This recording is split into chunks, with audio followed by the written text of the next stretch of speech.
പച്ചടിയാണ് ഉണ്ടാക്കുന്നത്.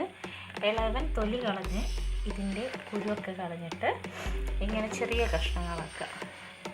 നല്ല നേർമേൽ അരിഞ്ഞ് ഒരു ചെറിയ ബൗളിൽ.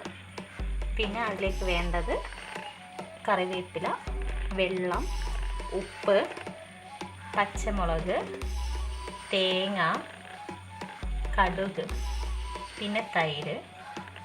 പിന്നെ ഇത് വറവിലേക്കുള്ളതാണ്. കടുക്, വെളിച്ചെണ്ണ, ചുവന്ന മുളക്, വറ്റൽ മുളക്.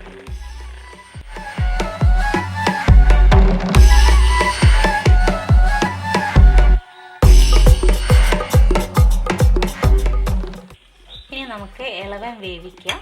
ഇളവൻ പിന്നെ കുറച്ച് 1/2 ടീസ്പൂൺ ഉപ്പിടാം. കുറച്ച് വെള്ളം ഒഴിച്ചിട്ട് വേവിക്കാം. വേവിച്ച് വരുമ്പോഴേക്കും നമുക്ക് അരപ്പും തയ്യാറാക്കാം. ഇനി നമുക്ക് അതിലേക്കുള്ള അരപ്പ് തയ്യാറാക്കാം. തേങ്ങ ഒരു ബൗളാണ് എടുത്തിരിക്കുന്നത്, ചെറിയ ബൗൾ.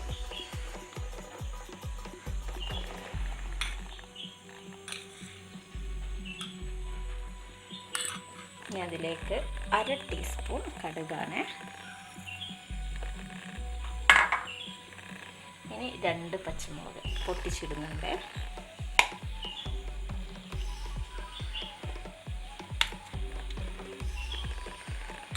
ഇനി നമുക്ക് അരച്ചിട്ട് കാണാം. ഇനി ഇതിലേക്ക് കുറച്ച് വെള്ളം ഒഴിച്ച് കൊടുക്കാം കേട്ടോ. കുറച്ച് മതിയെ.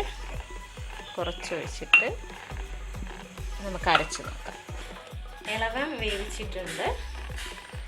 ഇങ്ങനെ വേവുമ്പോൾ ഇനി അതിലേക്കുള്ള അരപ്പിടുക. ഇങ്ങനെ അരഞ്ഞിരിക്കണം. കുറച്ച് നല്ല വെള്ളം അരഞ്ഞിരിക്കണം. ഇനി ഈ വേവിച്ച് വെച്ച ഇളവനിലേക്ക് ഈ അരപ്പ് നമുക്കിടാം. അങ്ങനെ നല്ലവണ്ണം മിക്സ് ചെയ്തിട്ട് ഒരു 2-3 മിനിറ്റ് തിളപ്പിക്കണം.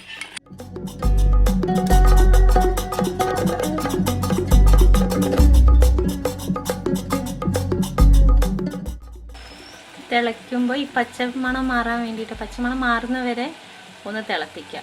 പിന്നെ നമ്മൾ ഇതിലേക്ക് തൈര് ആഡ് ചെയ്യും. പിന്നെ തിളയ്ക്കാൻ പാടില്ല കേട്ടോ. തൈര് ആഡ് ചെയ്യാണ്.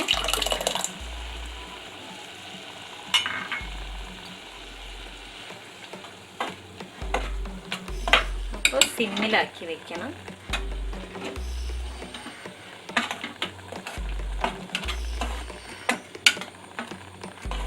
നമുക്ക് പച്ചടിയിലേക്കുള്ള വറവിടാം. വറവിടുന്ന സാധനങ്ങളാണ് ഇത് ഞാൻ പറഞ്ഞിരുന്നു. കടുക്, വറ്റൽമുളക്, കറിവേപ്പില, വെളിച്ചെണ്ണ. ഇനി നമുക്ക് വറവിട്ടിട്ട് കാണാം. ഇനി നമുക്കിതിലേക്ക് വറവ് ആഡ് ചെയ്യാം.